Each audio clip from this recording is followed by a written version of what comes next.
Ladies and gentlemen, welcome into Fantasy Football University, FFU, coming at you right after the Super Bowl. Seahawks destroying the Patriots. Welcome in, ladies and gentlemen. I'm Mr. Bildikus. I'm here with Mr. Tom Lang. Mr. Lang, did you enjoy that Super Bowl?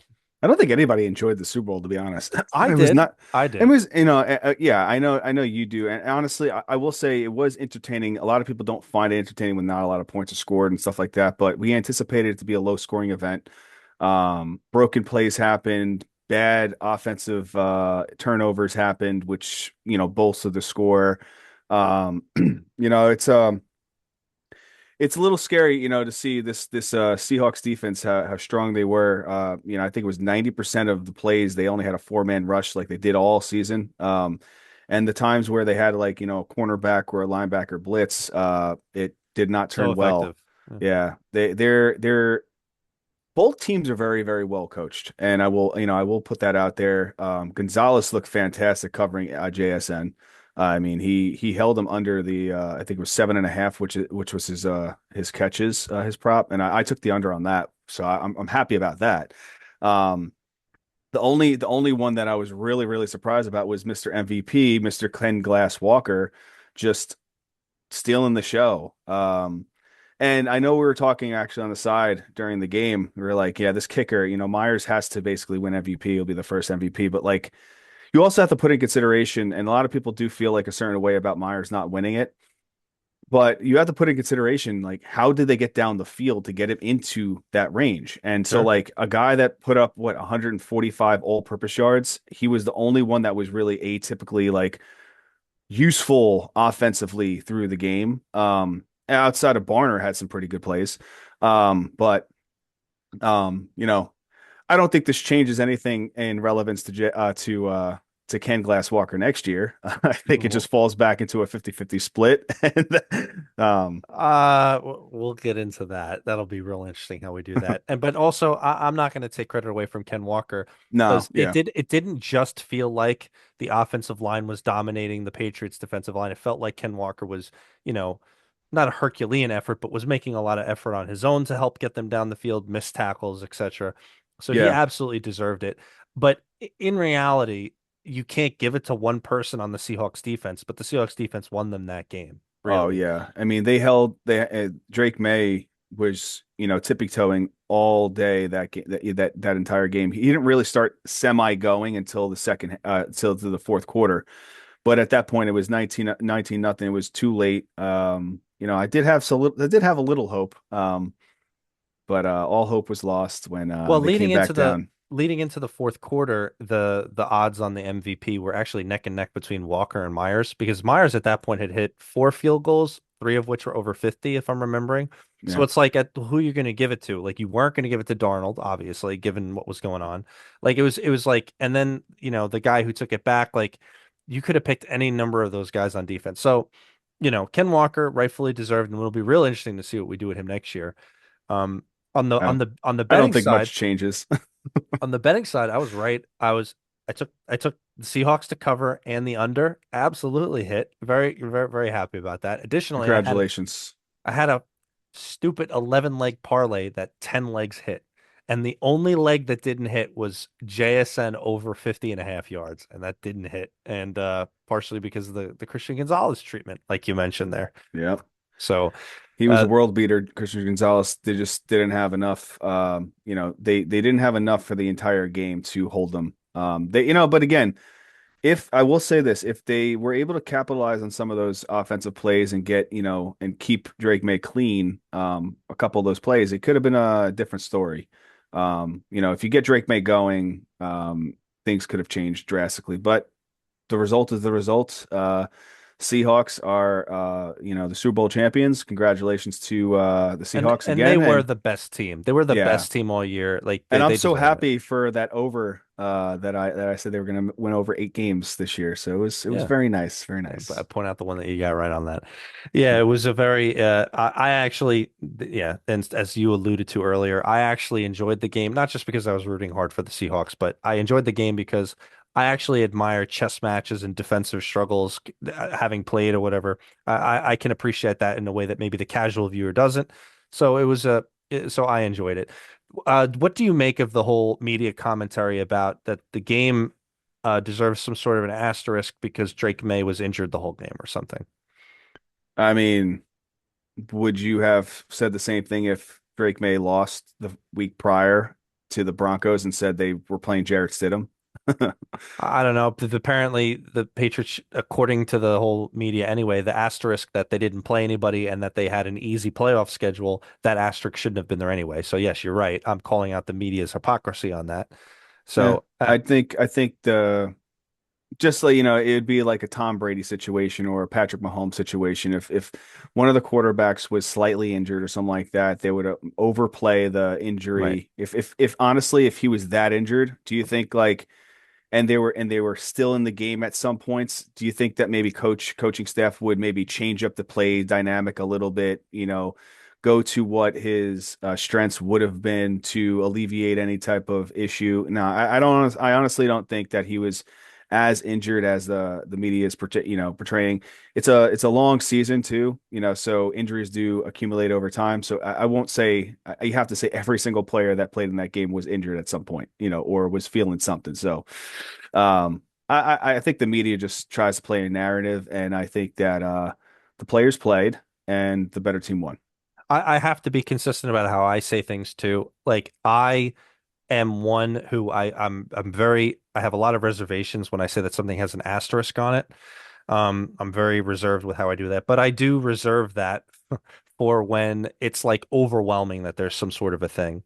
And on the topic of the Patriots, yeah, like if you listen to any of our commentary, I had been saying for a while, like, yeah, the Patriots really did have quite an easy schedule this year in general.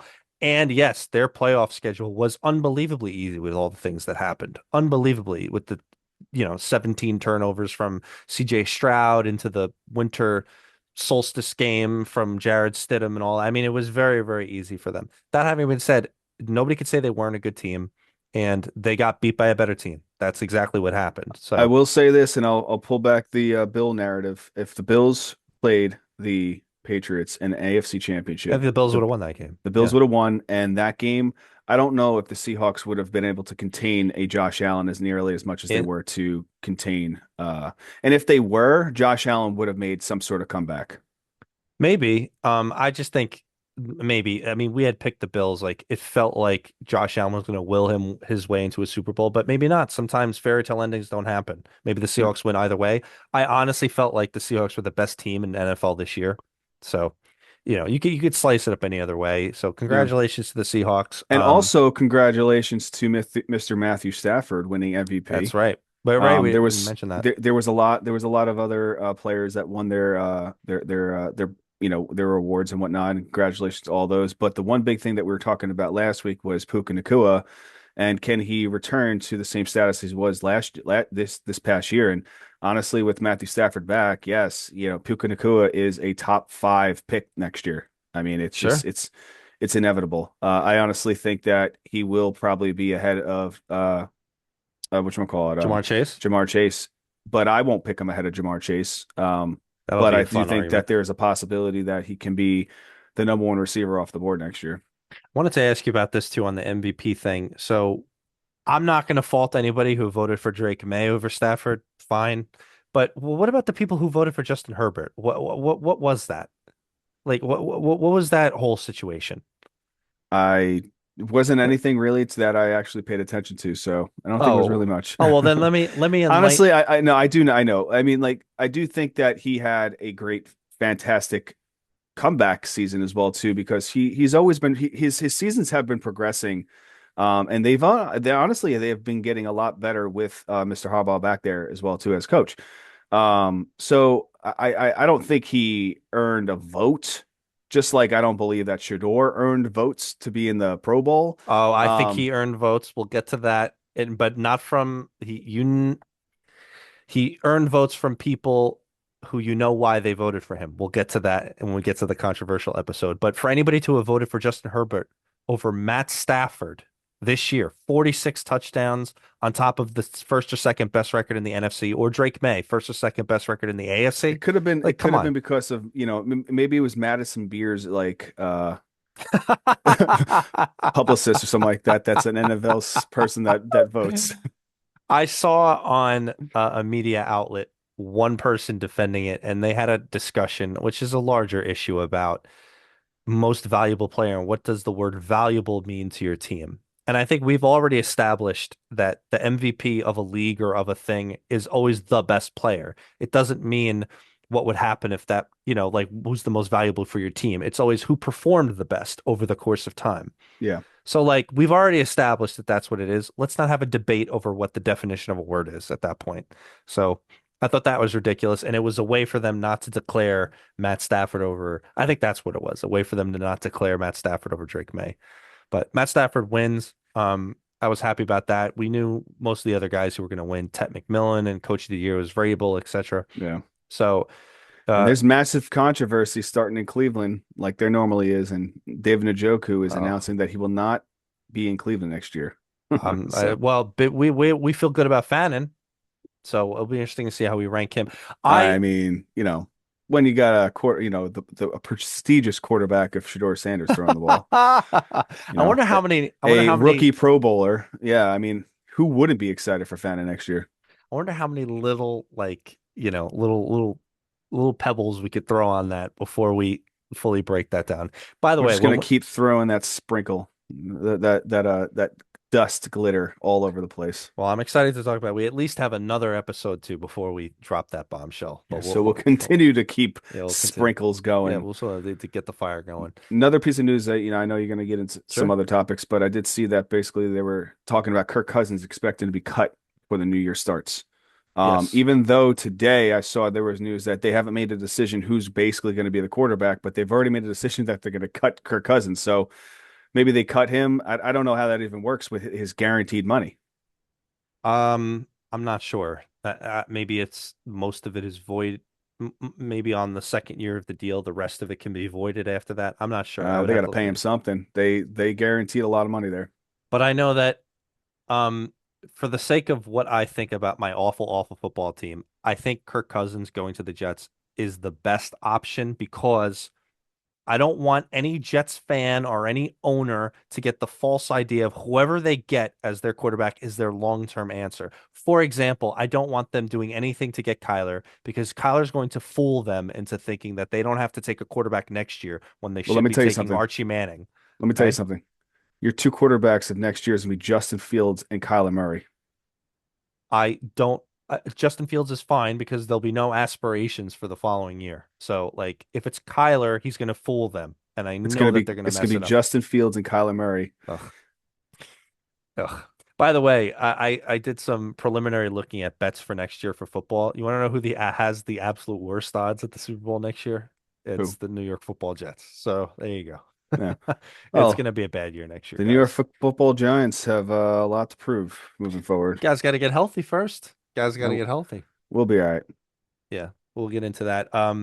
So we got we had all the head coaching news situations. We already covered all of it. All the teams have been covered. We really kind of didn't mention every single offensive coordinator change.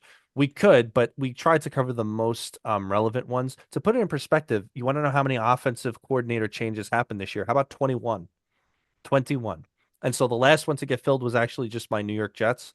And Frank Reich, I mean, whatever's going to happen with that, the Jets are just going to be so bad. It just depends on if you think that they could support guys like Garrett Wilson and Brees Hall, which we'll have an interesting discussion of that over the summer. Well, that's if Brees Hall's there. Yeah, it depends. But then again, Tommy, other than New Orleans and Kansas City, I can't think of any really good running back destination for Brees Hall at the moment. Well, somebody will find a way to put him on their roster. Maybe. I mean, if Seattle doesn't keep Ken Walker, that's a great destination. But I think that they keep Ken Walker and Charbonnet. I don't think they mess with anything. They have a good system there with those two I guys. think Charbonnet will be lucky if he's ready for the season, this coming season. But Yeah, we'll see. we'll we'll see about that. Yeah, so I didn't want to bring up any crazy offensive coordinator news other than the worst thing that I've heard in my entire life, which I heard today, which was Adam Gase has been rehired as the assistant to Mike McDaniel as the offensive coordinator in Los Angeles. Um, Adam Gase is the worst coach in the history of the NFL. And he just got, I don't want him to even breathe a And sigh of he relief. was a Miami coach too, right? Before that. He was, and he was the So offensive this is a coordinator Miami when reunion. he was the offensive coordinator when Peyton Manning threw 10 trillion touchdowns on the greatest year of all time. And then Well, it was also apparently Peyton Manning. he took credit, right? Apparently the NFL decided to give him credit for what Peyton Manning did that year, but which is unbelievable. So as long as Mike McDaniels is the person doing everything, whatever. But I can't believe that the stink of Adam Gase is still um is still even remotely associated with that. Any other crazy offensive coordinators you wanted to mention? No, I do, the media these days and some podcasts out there. And I'm not going to name the name of the guy because I think everybody knows the name of the guy at this point. But the name of the guy is an ex-football player that created a podcast, and he just creates really weird, controversial things like saying like Shador Sanders and another sprinkle. Shador Sanders is a generational player, and that Tom Brady, Peyton Manning, and was another guy. I forget who it was, but Tom Brady, Peyton Manning were not generational players, but Shedeur Sanders is a generational player. Find that very interesting. Even just like that, ESPN has decided to throw him on their mix to the show. Um, to sometimes some people Oh agreeing my with that. God. But again, little sprinkle. We'll talk about that in But about two again, weeks. when we talk about that, I don't believe that that player thinks that. No, That he guy thinks does that. apparently. No. I don't care what he says. I don't believe that he actually thinks that. I believe that he's saying that for yada yada yada reasons, which we'll get into in 2 weeks. Okay. And I think that you know what those reasons are. I think you know. Like you know what's going on behind the scenes with all this stuff. So What do you think? Vegas is paying him too? no, I think that it is about tribalism and other things, which we'll save for that episode. I don't have the energy to get into controversial stuff now, and this is about as controversial as it gets. So we'll leave it we'll leave it there. I did want to mention one thing about offensive coordinators for your team. Um, I think Matt, we talked about this a little bit when we talked about Eric Bieniemy, but I think Matt Nagy is not a good coach, I think and he's a great not a coordinator. good offense. I don't think he's good offensive coordinator at all. He was a severe step down from Eric Bieniemy in Kansas City. So do you think he does? Hopefully, he doesn't ruin anything going on with Jackson Dart there. I I don't think mean, he ruins anything. I think honestly, well, actually, technically, he was the initial offense coordinator before Bieniemy was there for Patrick Mahomes for the no, he development, wasn't. No, the Matt pre-development. Yes. in 2017 when Alex Smith was still the quarterback, but then he left to become the Bears coach. He never coached Patrick Mahomes as the starting quarterback. Well, honestly, I mean, you got to remember what happened if that's the case, because I thought it was an additional year. But if that's still the case, I mean, Patrick Mahomes was still tailored under that system with Matt Nagy, right? Also, Alex Smith I had a mean, beautiful year. They took him to the playoffs that year. So we're talking about something 9 years ago, one I'm talking year. about some of the 9 years ago, but you know what? I Again, mean, I don't think that Mr. Harbaugh over there would actually just bring somebody in to ruin the staffing and to diminish that's a good his point. legacy. Legacy. Speaking of legacy, Adam Thielen retired. Um, but All that was right. known. But anyway, I think we should parlay this to the number 13 ranked Yes. wide receiver from the New We York could Giants, Mr. Mr. Wandell Robinson. And I should we could segue right into this. I didn't give it the proper introduction, but yeah, we could talk and yap about our gripes and grimes with all the random coaches from the NFL. But let's get into a little bit of analysis of this. And just to remind everybody, we went over top 12 the top 12 finishers from 2025 wide receivers last week. We're going over 13 to 24 this week, and next week we'll be doing 25 to 36 and then the honorable mentions. And just a reminder, partially why we're going that far is as we explained in the math in the off season, the top 36 down and even farther are very relevant players for your teams. Generally speaking, the wide receiver position is the one that you're throwing into your flex if you're in a standard, organized league. Um, and like the differences between what you would be getting out of other positions is gigantic. So it's very, very relevant. And especially a lot of the guys we're going to talk about now very well might finish in the top 12 next year. So we'll point that out for you And I guys. will say, if anybody wants to just do their their homework and get prepared for next week. Number 36, like I said last week, we'll finish in the top 10 next year. We'll get to that. So yeah, let's jump into this. And just a reminder, this is in half PPR, and it is between weeks 1 and 17. That is where we're getting the rankings from. So no more ado. So yeah, like as Tommy mentioned, number 13, amazingly, was Wandale Robinson. And he finished with 170 points. I mean, whatever. You drafted him as wide receiver 70, whatever. He was basically undrafted depending on the league you were in. My question to you, Tommy, and it's obvious one, like he doesn't have this kind of a year if Malik Neighbors doesn't get injured, right? No, not necessarily. I think honest. So here's the stats. 2024, 2025, right? 140 targets even. Right. He This is had why we one liked him, right? he had one less reception than he did in 2024, but he had 500 around it was like five, yeah, maybe 400 and change additional yards through the air. So Getting down his the yard field more, right? yeah, his yards per reception was 11 yards per reception in 2025. 2024 was 7.5. Right. He had an additional touchdown. So last year he was wide receiver 41. This year he finished wide receiver 13. So, the most important thing is understanding like the consistency ratio from year to year. Now here's a problem. Wandale has not signed or re-signed with the Giants. He was on his final year of his contract. So I really hope the Giants do the right thing and they bring him back. I do hope that they cut Mr. Slayton and get some of that cash that they invested into him last year, because the person that deserved that contract was technically Wandale Robinson, because he was the most used target the past 2 years. And yeah, I mean, obviously he would have had slightly a setback, but I do think that he would have had at least 100 targets. So, he may have, with what you call it, neighbors there, I think that he probably could have matched his yards and matched his targets, but he would have probably had slightly, a better catch percentage than he did this year, because a lot of it was forced targets. A lot of them as well too were like he had very, very heavy targeted games. He had two 11 target games, a 14 target, two 14 target games. So he had multiple digit target games in multiple weeks, and he was catching a heavy percentage of his balls.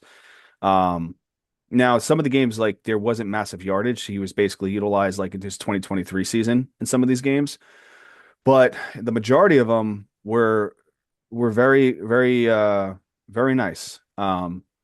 Well, And he what also was nice about this, if you notice, like a lot of like if you just go look at his week by week stats, he did have a couple bad games in there, but honestly, a lot of his good games and especially a lot of his really big blow up games were kind of predictable. Like we called out basically a lot of the games where it's like Wandale's a smash play, Wandale's a smash play, and and also he hit every one of those And times. also the games that he didn't do too well were games that were like, I don't know if he's going to do well Right. against Kansas City, right? He didn't do well against Kansas City. We talked about that. Hmm. The Philadelphia game was a little bit of a crapshoot because we were anticipating maybe the same kind of target share against Philly at Philly. After 2 weeks prior to that, he put up a 17.4 game. But then also that was the game that Scatterby went down. So there was a lot of dynamic that changed that week. Um, and it took a little bit of more of a ramp up to change up some of the momentum of how they were going to play.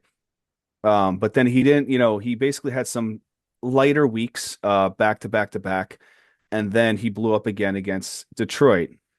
New England's defense was very good, and he had a rough game that week. And then Minnesota was another one, which we anticipated the Giants to lose that game to Minnesota. So like you said, there was games where we were anticipating him to blow up and have really good weeks. There was also games that we were like, "Hey, listen, like you need to hold on to him, but you can't play him this week."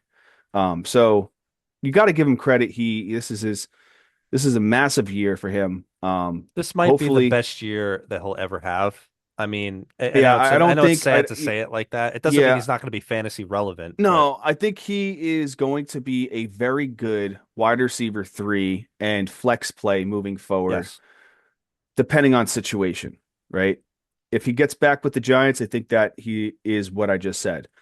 If he doesn't, then it just depends on where he gets pushed over to. Like he can potentially turn into like a Sky Moore, which is which nothing is anymore. nothing. Right. I know, and that's a problem. So he has to be put into the right system for him to prosper, and this is the right system. I mean, again, the system's slightly going to change with the coaching, but I think that there's chemistry, and I think that they're going to try to retain him. So I think it's fair to say also, like, obviously he would not have had this good of a year if Malik Neighbors was there. I think that's clear. yeah, If he would he have had as close to as many targets? Maybe it might have had a similar year as last year, where his catch, like the stats you were pointing out, like his yards per reception might have gone down. Maybe his catch percentage would have gone up, but again, maybe less value targets. It's still like we were excited to grab Wan'Dale Robinson at the back of our big draft that we shared with everybody, and it was a very deep league. We are happy to grab him because, like, at the very least, he could be a PPR monster for select weeks, which yeah, is what he was the prior year.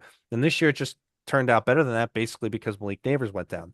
That having been said, I agree with you 100%. It's going to be very difficult for you to feel confident, even though he finishes at 13, to draft him anywhere in the top 24. We'll see how we rank him for next year. I do. I agree. I think being on the Giants is his best place for him. I think he thrives as the not primary guy. And if maybe the Giants offense takes a step up, maybe he can be still very relevant. Again, it might yeah, be his like best year, but he can still be relevant. yeah. I mean, So flex high end wide receiver three, maybe very very low very, end wide very receiver low end two. wide receiver too. Right. Depending on the guys that we look at. Yeah, So but this next guy that we're going to talk about, yes. I think the sky's the limit. Yes, and not Sky Moore, the other the Sky, like look up. So number 14 is Tet McMillan, who I picked. I think he could absolutely finish in the top 12 next year. Offensive rookie of the year. Offensive Rookie of the Year, Tet McMillan, and hopefully some improvements coming out of the Panthers. With Dave Canales, another year in the system, keeping it going. I mean, you drafted him as the wide receiver 25, so he absolutely returned value. And week 17. He didn't do that well for you, but he did have a lot of good weeks in there. I would say, how much of this is tied to Bryce Young? All of it, everything we could say about him. Yeah, I mean, we're up and down with Bryce Young. I think that he is a decent quarterback when in a positive situation. I don't think And they're then going to hold. randomly have a good game against a team here or there, maybe. Yeah, and here's the thing. I don't know if they hold on to Dowdle. The more talks that I see, it's getting very, very likely that he's going to find another home. And I think if he goes somewhere, this team is going to take a massive setback. Obviously, I do think that Chuba Hubbard is a really good running back, but the system that they had there with those two guys really opened the field for a Tech McMillan to prosper. Now, and their defense is not great. Their defense stepped up on certain occasions, but they're not a good defense. So this could be positive for him, but the problem is, I think when Bryce Young is under pressure, it's going to be kind of like tippy toeing like Drake May in the Super Bowl. Yeah, no, I agree with you. I've learned, over the years to just kind of trust talent, and Ted McMillan is absolutely super talented. And so I'm imagining the talent could win out, and that whatever we could say about Bryce Young or the team in general, it's just he's going to perform regardless. So I was very impressed with what I saw this year, given a level of inconsistency, because it was. I mean, he definitely had a couple bad games this year. But did have one or two blow up games. So I have higher hopes for him next year too. Um, Now I don't know if I could say the same about the next guy. So let's talk about number 15, T. Higgins. I was amazed when I saw this. So T. Higgins finishes in number 15. He was drafted as the wide receiver 13. So I guess you could say that he brought back value. And I wanted to say this to you. I made a prediction before the season. I don't know if you remember that I said, and you were obsessed with T. Higgins was going to finish in the top 12. And I said I disagreed, but I said he's not Well, he going to could finish it. have. I He said could he's have. not going to finish in the top 12, but he will finish in the top 12 points per game. And if you go look at the averages, he would have finished in the top 12 points per game. And he would have probably finished in the top 12 if he played both games against Baltimore. He missed two games against Baltimore this year. That's right. And also, yeah, it was like another game he came out with an injury or whatever. No, So, yeah, he came out with an injury, but he right, missed both games against Baltimore. Right. No, I'm with you. And Baltimore secondary was poo poo. So, what is there else to say about T. Higgins that hasn't already been said by us 70,000 times? We know the situation in Cincinnati. Three players have all of their entire salary cap. And to justify their salary cap, the three players are just going to play pass the ball hot potato amongst themselves and run away to the banks with all their money. And that's how their team is run. They have no defense and they have no offensive line. So what else is there to say? He's going to be an inconsistent wide receiver too, and he always has an injury risk. What else is there to say about T. Higgins? Yeah, I mean, I agree. I mean, I so there is the salary cap is going up for the 2026 year. So there is going to be open room. I also heard that there is chatter that potentially there is a restructure for Joe Burrow to make some restructuring there. So if that does happen with the increase of the salary cap, I think that the offensive line will get slightly better and they'll just draft defense. So that's the route I believe they should go. Now I do think T. Higgins is still a fantastic player. He has great chemistry with Joe Burrow. With a healthy Joe Burrow, this team that both of those guys, because Joe Burrow was not healthy the entire season, right? You had Joe Flacco and you had forget his name already because it doesn't matter anymore. Joe. But Oh, you the mean in the fact, beginning, Browning in the beginning. yeah, the fact that he was able to finish in the top 15 and have basically his fantasy points per game to be in the top 12, I do feel like this is somebody that you can't sleep on. This is a player that can be, if you're going running back heavy in the beginning, this could be your wide receiver one that you could feel pretty decent with, and then maximize your roster in your wide receiver room. Would you feel comfortable with him as your wide receiver? I wouldn't I even don't feel comfortable with him as my wide receiver two. No, I It's wouldn't like, feel comfortable with it, but I would settle if I had a really good right. 1-2 punch at running back and then had another running back And I would have to as take my flex. and I would have to take like a lot of shots at wide receiver if I had him on And my here's the team. thing Like, though, fantasy world, you could do that. You could do no, that you're and right. be very successful. You can't do that with running back all the time. So, No, no, you can't. So it'll probably be more of the same from Cincinnati next year, and you judge if you can suffice the injury concerns from T. Higgins because he won't play a full season. We know that's the case. oh, he played 15 games this last All year. right, the most years, the most games he's played. Yep. Let's talk about the next guy who I'm very excited to talk about. So finishing at number 16 was Michael Wilson. Um, so whatever, undrafted, but that's not the story here. The story is from week 11 on, he was the second best wide receiver in football, only behind Puka Nacua. Yeah. Unbelievable. So I'm basically throwing out the first half because after they figured out, hey, we got Jacoby Myers and Jacoby Brissett, and he's a better quarterback than Kyler Murray. And hey, guess what? Marvin Harrison, not only can he stay healthy, but apparently Marvin Harrison hasn't figured out how to play football yet. And here comes Michael Wilson to domination.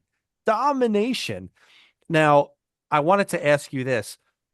Presumably, this isn't just a function of him being all of a sudden great. I mean, Jacoby Brissett was throwing it 50 times a game. Yeah, Like, and it's a product of what was put out there. Now, and that's not to say that that's not the same thing that's going to happen next year, because it most likely can be the same thing that happens next year. It is going to be a different coach, right? So, yes. there's going to be a different scenario there.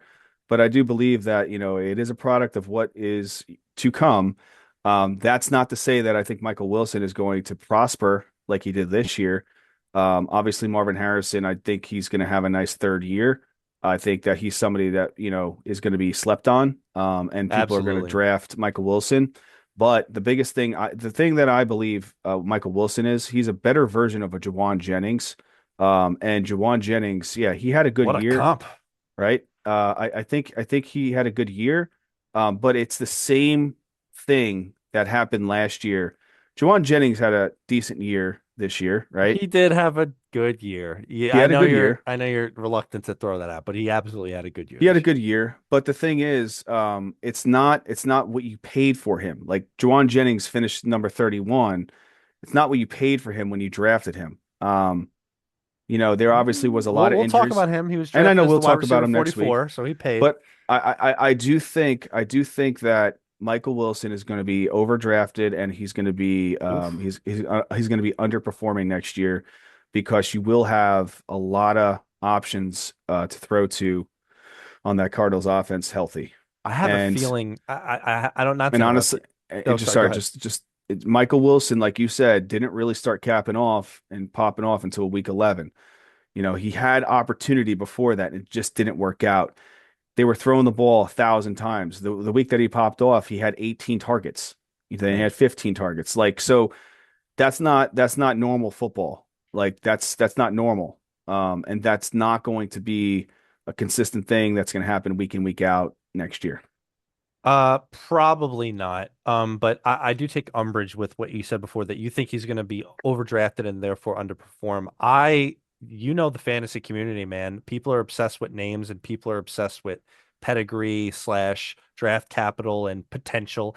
I guarantee that he's going to be drafted after Marvin Harrison, and therefore, like, he'll probably be underdrafted. Now, I'm not going to say he's going to repeat, what he did from 11 on for an entire season next year. No, you and I are not going to predict that. But if he's going to be drafted like significantly after Harrison or like some, thought after wide receiver three, absolutely, I'd be excited about scooping him up because I have seen none of his dominance from Marvin Harrison yet, Th you there's know? probably about 15 players that performed worse than him this year that will overperform him next year that I see on this list. Well, maybe. But I mean, well, interesting when we get to the rankings, but like, we don't exactly know what ADP is going to shake out to be yet. Like, I'm not going to even count best ball right now. Like, if Michael Wilson is going to be significantly behind Harrison, you know how the fantasy community thinks. So, like we'll cross that bridge when we get there. Um, but maybe I'll be more excited about him than you. We'll see what we get to when we get the rankings. But let's talk about a guy who did not have a good year from week 11 on. So finishing at number 17 is Emeka Egbegbu, as the guy would say. You drafted him as the wide receiver 36. So I guess he returned value on that. But as one of the best wide receivers in football up to week 10, he was one of the worst in footballs after week 10. So week 11 on. So I know we already talked about this, Tommy, how many victory laps we took on Emeka Buka, trading him away, trading him away. What do you attribute to this? Is it a combination of Baker being injured plus Evans and Godwin coming back? It was But a yeah, it was a plethora of issues, right? So you had Baker being injured throughout the entire season. You had that offense not clicking the way it was clicking early in the season, and then obviously the previous year, you had Godwin that came back that was commanding targets. Um, you had Evans coming back, basically getting the red zone targets, and then there was somehow Otten was popping off here and there. And then you had three other receivers that you had McMillan come back. You had what's his name? Tez Johnson in there making mhm. plays. So there's a lot of mouths to feed that they have a really good wide receiver room. Now, I think that Emeka Buka is going to pretty much be in the same position where he was drafted last year. It was seventh, eighth round. I think it's going to happen. And I think he's going to overperform next year because I don't believe that Mike Evans will be back. I think Mike Evans will either retire or find himself onto another roster for a 1 year contract. There's no Godwin, way obviously, he's not going to go that late. I think he will.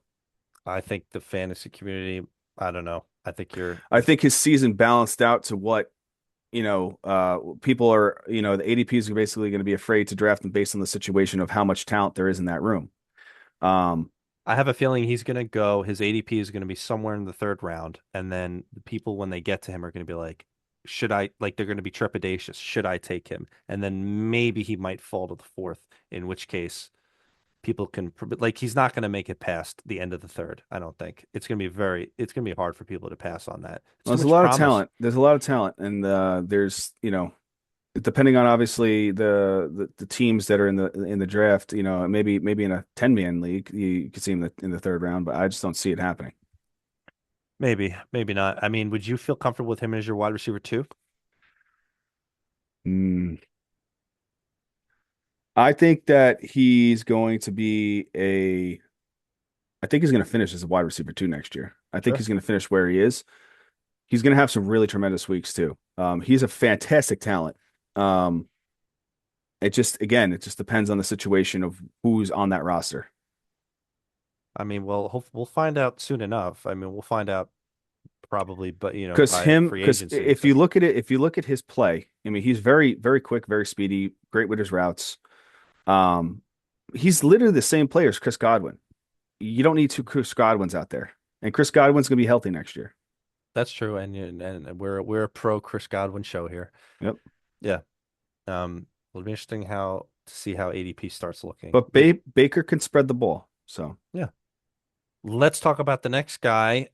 Finishing number 18 is CeeDee Lamb. You draft him as the wide receiver 3. And basically, other than a wide receiver we're going to talk about in the next episode, he was probably the worst pick in fantasy football, I would say.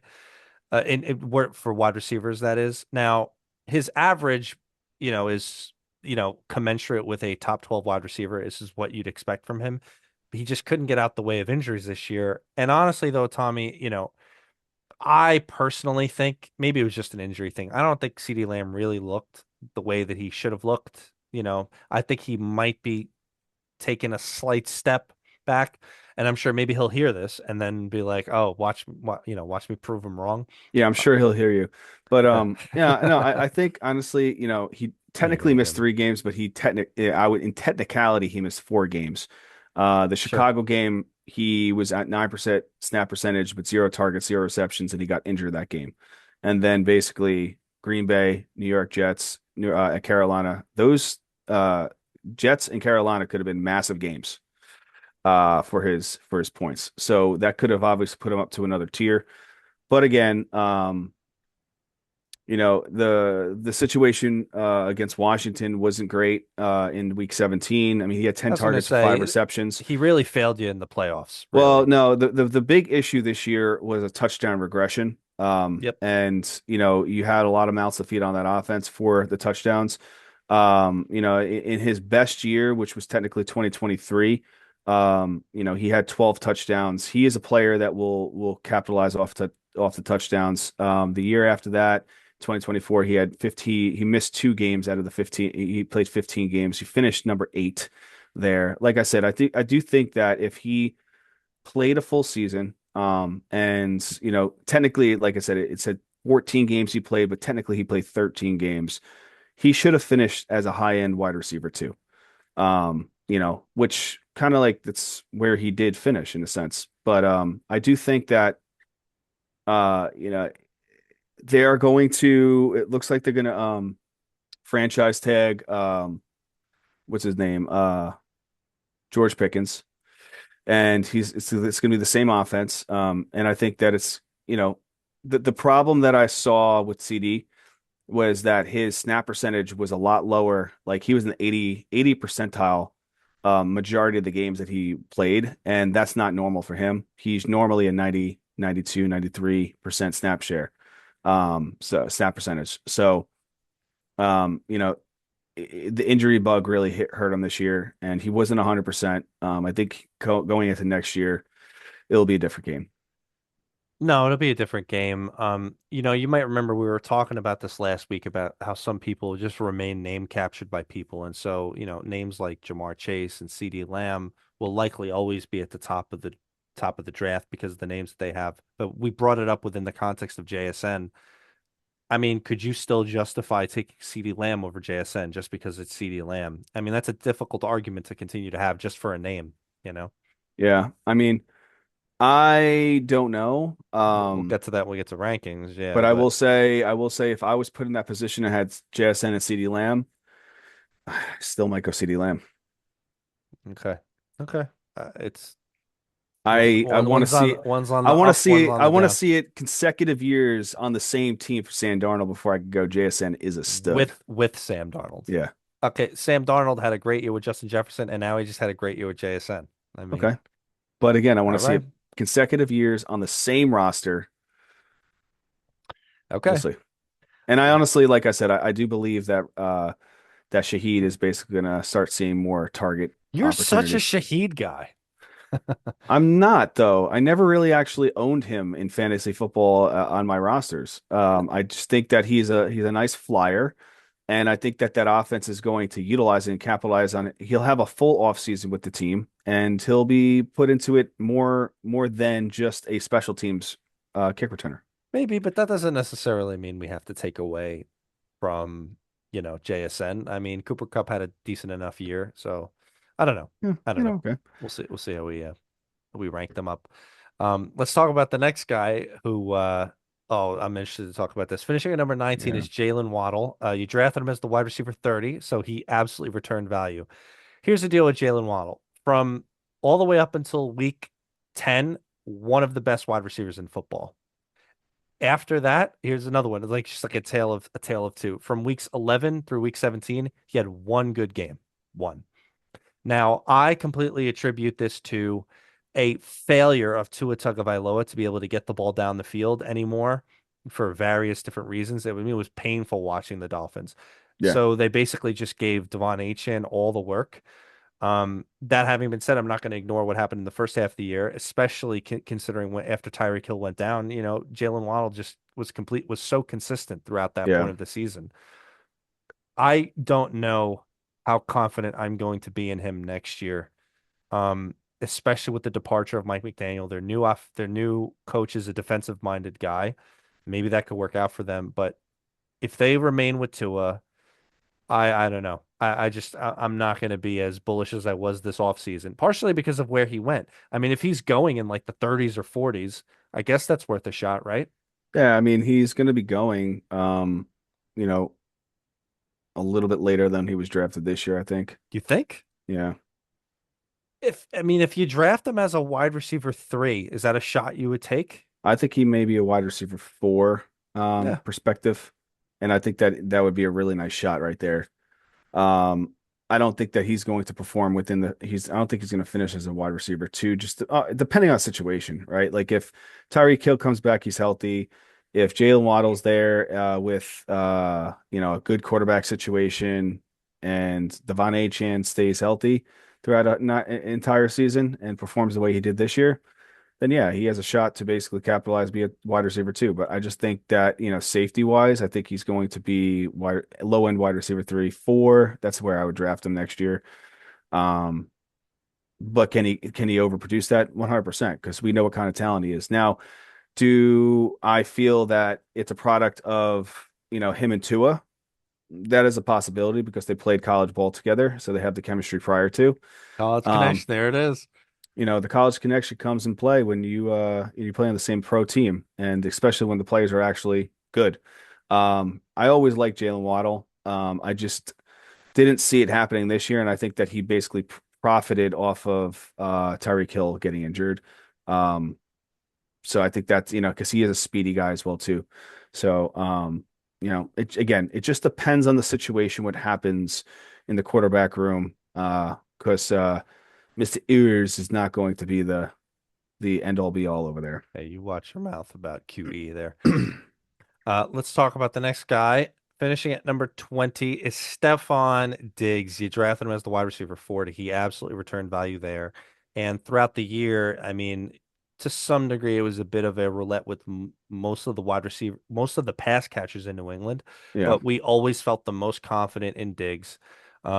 Had some bad games, but again, wide receivers are inconsistent, especially this far down the list. That's what you're going to expect. I mean, do we know if Stephon Diggs is coming back next year? I mean, we don't even know that. Maybe he goes back to Buffalo. It'd be hard to believe that. I will say Yeah. that, and at the top of the show, we criticized the Patriots quite a bit for having a cakewalk of a schedule and in the playoffs. I don't know if I could see Stephon Diggs now, another year older. Now they're going to have a first place schedule for next year. I mean, I think I'm going to be pretty bearish on a lot of the Patriots options next year. Yeah. I Um, think next year is the Bills win that division year. sure. Yeah. No, I'm with Come you. back, come back to reality in their brand new stadium. But I mean, congratulations to the Patriots doing what they did. Honestly, I think Stephon Diggs will have something to play for as well too. He will be welcoming a new baby at that point in time too. So, Yeah, that's with right. Miss Carly B. A special note on Stephon Diggs. I mean, yeah, like inconsistent like some other wide receivers, but he definitely had a lot of good weeks in there. He was a good My wide receiver for you, especially where you got him, and he absolutely helped you win a championship. Week 16 and week 17, he was very, very good. my only problem with him though is he's still getting in trouble outside the football Oh yeah. field. And again, I don't know, he definitely eased off a little bit, but there was things that trickulated through the season, which I thought that he was going to get fully suspended, from one of the things with, and I don't want to get into the conversation of what happened, but um, because I want to talk strictly football here, but he obviously produced. He is somebody that basically can turn into a problem on a team. And he did say that he turned a leaf and he is trying to take up that more of that mentor role and stuff like that. But maybe he's doing it on the field, maybe he's doing it at the team, but he's got to be consistent off the field as well too, in order for me to feel that he can actually produce and do the same thing he did last year. As he gets older, maybe again, maturity starts kicking a little bit more, but he is going to be 33 next year. It's going to be his 33 years. He'll be 33 years old through the 2026 year, 2026, 2027 year. So there be, I believe, a slight regression, but if he's in the same situation with the Patriots, I don't think it's going to be the same exact situation. Where he's going to finish. I think he does need to go to a better team, or a better area where he'd be a more, focused in wide receiver for that team. And I think the good news about it is I have a feeling he's going to be an afterthought in drafts, even if he's on the Patriots or another team. And I have a feeling he'll outperform wherever it is. Like if he's going in like the umpteenth round, if you need a guy that's going to get a bunch of targets and have a couple good weeks you could throw in, he's going to be one of those guys. you A got to lot of remember there was chatter people that he may love not even play week one, right? And right. he came out there and he produced. He went 7 for 6 for 57 yards. And that was pretty much his stat for like the season. He did get the targets. He did have weeks where he only had 3 targets, but he caught those balls. He went, 3 for 3, he went 3 for 2, but the yardage was not there like it normally is. He had some massive blow up games. If he was going against an old squad, then he was going to perform there. But, Right.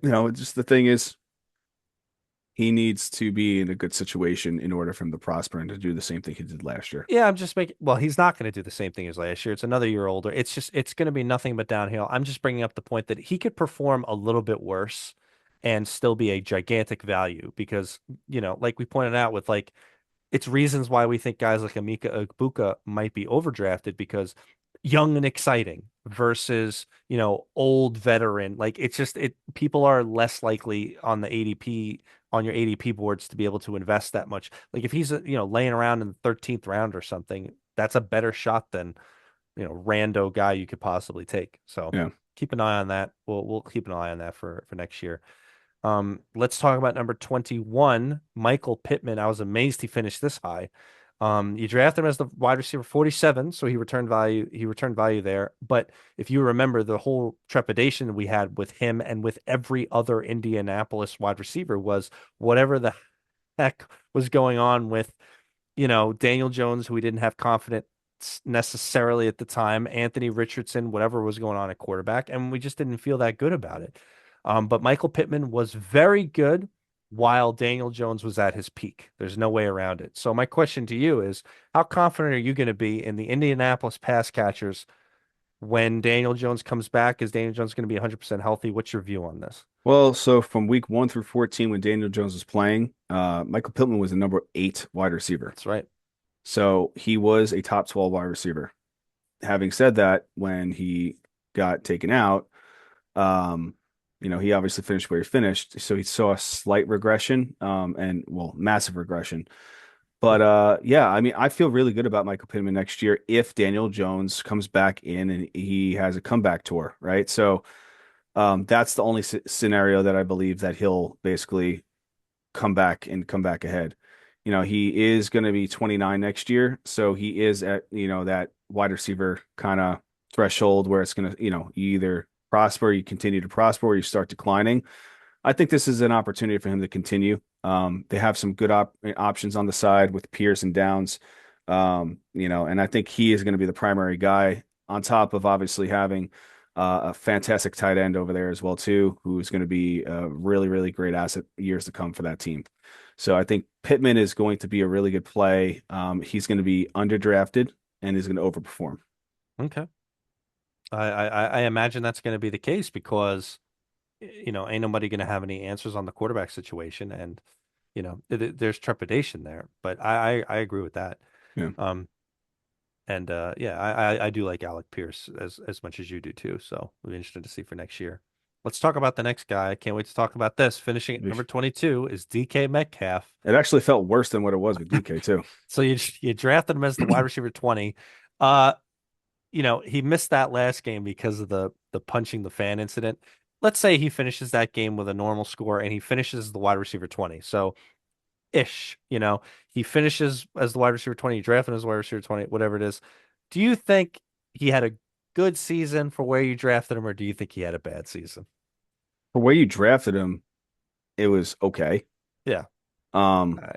you didn't really get much out of it, but a lot of people draft him as a wide receiver too. He finished as the low line wide receiver That's your too. two. You got what you paid You for. got what you paid for. Why Now, could they not utilize him better? What is that? well, I think Aaron Rodgers just didn't like sometimes, at DK basically didn't he did DK things, right? He slowed down at times. Like he did DK things that happened last year with JSN basically being the higher targeted guy, right? He slowed down on plays. He didn't go up for the ball to go get that big catch. When Aaron Rodgers sees that when a player not performing to that his caliber, he's not going to go his way. He's not going to go his way anymore. Now, he can't ignore it because obviously he still targeted him a heavy target share in a lot of games, but the catches weren't there. And, like they didn't have any other wide receivers. They were scrambling towards the end of the year. They go and pick up Thielen out off the waivers and picking up a couple other players just to plug them in there to see if something can happen. MVS basically getting some target shares towards the end of the year. Those guys were not a primary wide receiver. DK is a primary wide receiver when he plays and when he's 100%, headstrong and going gung ho. He wants to, and we all seen it. He's a fast guy. He wants those deep plays, and he didn't have a quarterback that could throw it 60 yards down the field consistently. There was some plays where he was able to do that, but those were plays that he wasn't anticipating him to read the ball to reach him. Um, I disagree with that. I mean, we saw Rodgers a few times. Rodgers might not be the athlete that he was, but he absolutely still has that cannon of an arm, yeah. Hail Marying it 60 yards in the rainbowing it in the air. He still got it I in think that way. honestly, I think going into next year, I think DK Metcalf deserves criticism because I don't think he is as good a football player as his athleticism would indicate. Like, I don't think he's a good route runner. I uh, think that his emotions and his feelings for motivation, I think, take a hit.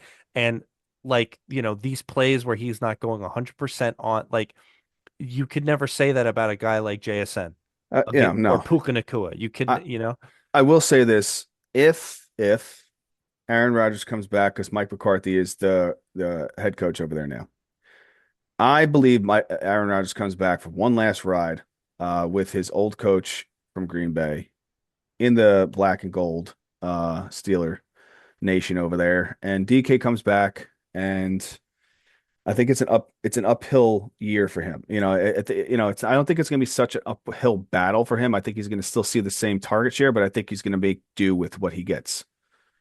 And I think it'll be a good year. it could be a good I year. think honestly, It the good depends year that on I'm how saying good is that is. basically I'm thinking like high-end wide receiver too. High end wide receiver too. Well, he won't be drafted there. No. I can tell you So I that. think I think Could be a honestly, value then. he's a massive value to be drafted. He was a massive value going into this year to be drafted, thinking that he was going to overproduce. He didn't do He what we didn't. thought. There was some weeks where we were like, oh, this is going to be great. Like, week four, week week four against Minnesota, 21.1 points. I kind of wish that they did not have a bye after that because he would have just rolled with it with that same, momentum. Yeah, he had 17.5 points against Cleveland, week six after the bye, but then Cincinnati's game, like that was disgusting. The games that he should have produced, did not Right. produce. He didn't produce against Cincinnati, you know. Now I got it.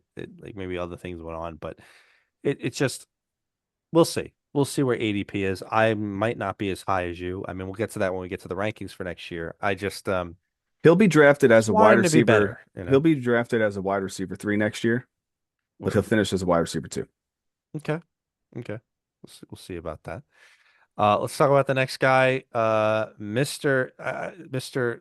Low end wide receiver two consistent. So you Yeah. draft Devontae Smith finishing at wide receiver 23. You drafted him as the wide receiver 23.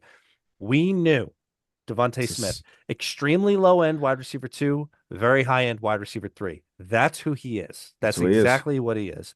Um, I mean, inconsistency commensurate with whatever was going on in Philadelphia and with being the quote unquote second fiddle, which I don't think is going to be the case for next year. A, because AJ Brown might not be there, or B, because I think he just becomes better than AJ Brown for next year. So I might be high on Devontae Smith for next year. But I'd be higher on Devontae Smith if AJ Brown is not there next year. 100%. well, obviously, but that's an easy answer. It just depends on if you see him coming back. Like, where do you see him? Very low end wide receiver too. Maybe a little bit higher where he's been finishing. So I could see him probably finishing 16, 17. Well, that's pretty high. That's Yeah. pretty high considering.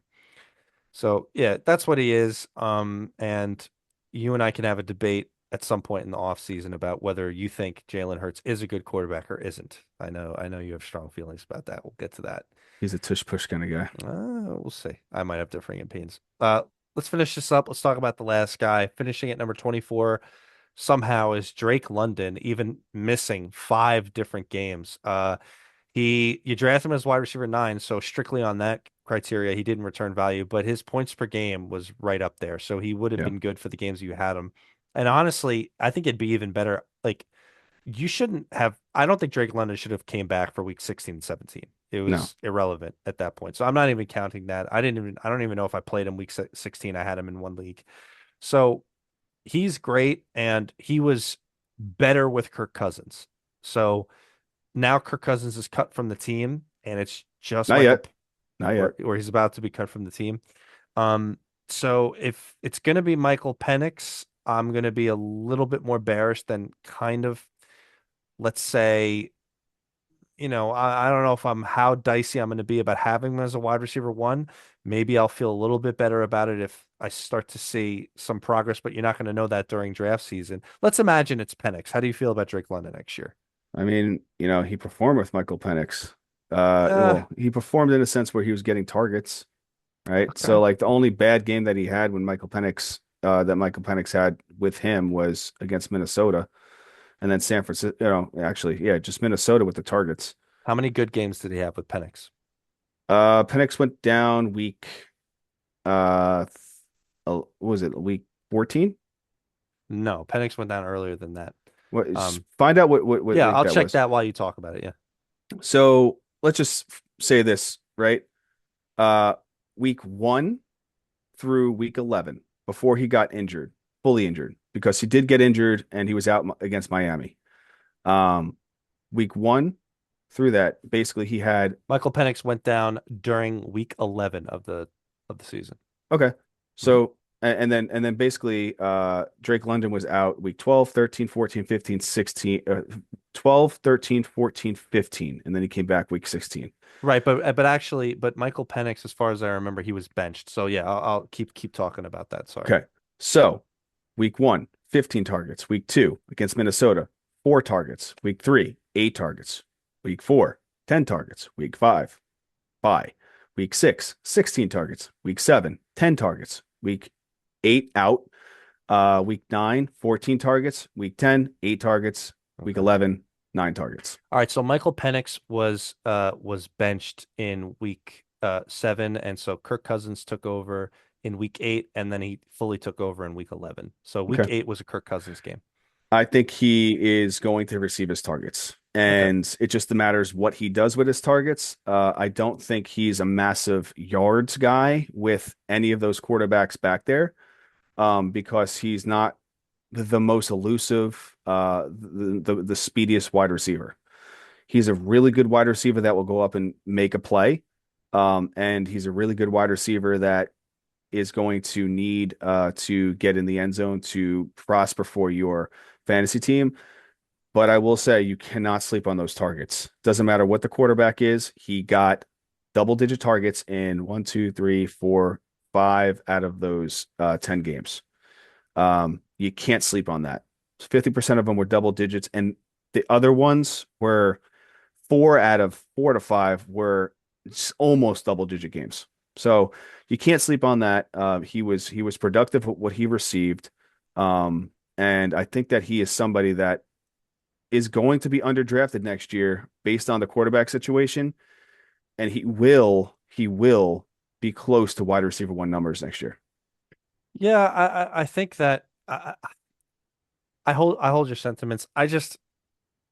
I'd like to see a bit more consistency out of Penix. I really would. Yeah, so would You I. know. But honestly, if he falls to the third round, Oh, that's a that's an easy.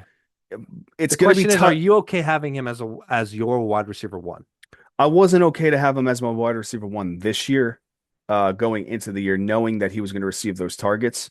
If he was receiving those targets and getting yards with them, then yeah. But I just don't see it happening. So I think honestly, for me, I'd feel really, really happy if he's my wide receiver two in the third round. I don't think he falls that far. Um, but he is a really good player. He's a really good player. And he's still in a really bad division. Doesn't matter what the situation is. He's in a division that then now that I believe that they're the favorite to push forward. Just to be clear, because we were going a little back and forth there. So Drake London had almost all of his fantasy points between weeks 4 and week 11. He had a bye week in there, and he had 1 week where he didn't play, and he had maybe one bad game. Every other game was amazing. 21 points, 26 points, 34 points, 21 points, 15 points, so and 26 points. And like I said, some of that was Kirk Cousins, some of that was Penix. So I maybe mischaracterized it. I think Kirk Cousins performed better than Penix last year, but that's not saying that much. So No, because I'm because Pitts capitalized off of those 12, 13, 14, off of 15 off of weeks. which Yeah. right. We'll talk about that when we talk about Kyle Pitts Yeah. about what we really should believe about that. I am I wouldn't want him as my. I would have to be real heavily invested in running back to have him as my wide receiver one next year. Well, yeah, I mean that's the Yeah, thing. If you're let's just let me say this. If you are drafting at the one, two, or three spot and he falls early third round, or if you feel like you could take him in the third round, in the second round that late, and then capitalize on a running back on the back end, and so you have a 1-2 punch at running back, and you have him, and then you could capitalize on the way back with the wide receivers strategy, then I think that you're in a good position. yeah, But because of his targets and what he could potentially do with those targets. But yeah. if you're not, but if you're not in that and like you're maybe the middle of the rounds and you're gonna miss out on those stud opportunity running backs on the third round back end. Again, we'll see what happens as we get closer to draft season. But I just don't. I see him being personally. I see him being most likely drafted at the end, very very late in the second round, like he was this year, I and don't know if he potentially went that falling far, but and falling into potentially the third round in some drafts. I would be scooping him up automatically if he made it anywhere in the third. The question is just where in the second could you see him? Like for example, if you're at the 112 and you're at that turn, do you take him in any one of those spots? And that's a Like I just difficult said, sell. if I'm the first, second, or third pick on the way back, I may take him depending on what's Sure. left at running back. I should tell you from a narrative street perspective, what I am encouraged by is like we believed in the Falcons from a potential standpoint, and whatever we thought about Raheem Morris, we really like and we like Raheem Morris, but we really like Kevin Stefanski, and Kevin Stefanski is very good with quarterbacks. If he's given a quarterback with any sort of talent, he'll get the most out of it. And so he's going to have Penix to work with. Stefanski's a great manager across the board. So from a narrative street perspective, maybe we could feel good about that. It's another year for Penix, and he's going to be fully healthy coming in. So I Let me I let me bring this up because there was convincing myself of it. and with Drake London, there was a lot of questions we got actually via TikTok on Messenger after drafts, and people were like, I had text messages for a lot of people saying I drafted Bijan and I also got Drake London. Was that a mistake? No, it was not a No. mistake. They're players that are going to produce. They're the best players on their roster. It would have been a mistake if I don't remember exactly what our rankings were, but it would have been a mistake if we had another guy in the same tier and you grabbed Drake London instead of that guy. Yes, you'd like to diversify your portfolio that way if you can, but not at the cost of a tier break. No, you don't just take a guy for a different team for no reason. So no, I agree. I agree with what you're saying. If the next guy would have been T. Higgins, that would have been bad. Yeah. So no, I agree. I agree 100%. And I have high hopes. I guess I'm trying to temper my own high hopes for I him, honestly think sadly. Lad McConkey was in that same category, to be honest. And And which we we were would right have we about that. Yeah. and we would have leaned Drake London over Lad. Oh, we'll talk about him in the next episode. So there we go. That's our 13 to 24. Like we said, next episode we'll cover 25 through 36 and honorable and dishonorable mentions. And then we have a very, very, very, very good show coming up after that. Our next controversial topics episode, Shador Sanders and tribalism in sports. We are going to get to it. We want to set it up right. We're excited to talk about it. So there we go. Closing thoughts, Mr. Lang? Yeah, we truly appreciate everybody that takes the time to watch this video. So if you could please like, share, and subscribe, we would greatly appreciate it. Yes, we would. Thank you very much, everybody. Thank you.